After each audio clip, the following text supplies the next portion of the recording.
Everybody get one whole sheet of paper, write a reflection about your New Year's resolution, minimum of 1,000 words. Ma'am, pwede taglis, ma'am? Sige na, ma'am. Taglis lang, ma'am.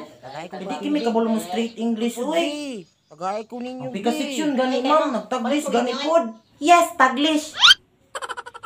Ang aking New Year's resolution ay gigising na ako ng maaga para hindi na malate.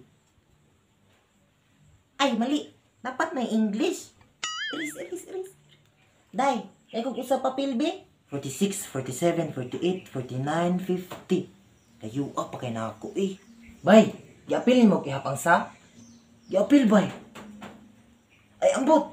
Apilan di siguro na, bay. Uy, which ba, gihapon na. Lagi po ba yun? Ala, bay. Gipang-apil din yung gihapang sa? Uy, tagay papel ba? Wala ko ba akong kasugod? Ni! Puro na yung Tagalog, Musmari.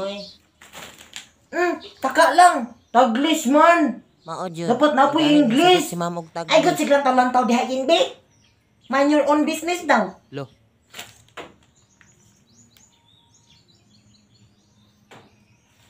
Day, tagay tag-usab papel, day, pi. Puro lang ako Tagalog, day. Di ara, day, oh. Princess. Huy. Imuwi ko, bi. Bago, pagay kong kasogon. Gina, princess. Dili lagi ko. Yahaya, guni mo. Gina ba, princess? Ako amang papel. Oh, paghilom niya, Kibinoy. Imo man na pangitabo. Ano ako yung bubuhaton ni mo? Dapat ikaw man magkuha na. Kung usay mo paano. Sabihan, matikaw niya.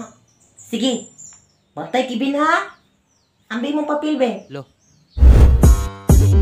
Los niños girls, mira mo sa storya. Dili mo paasa mayra sa una-una. Dili na siya mutugan kung imo nang masakpan. Tapos hilak-hilak tayon kung imong bulagan. Los niños girls, mayra mo sa storya. Dili mo paasa mayra sa una-una.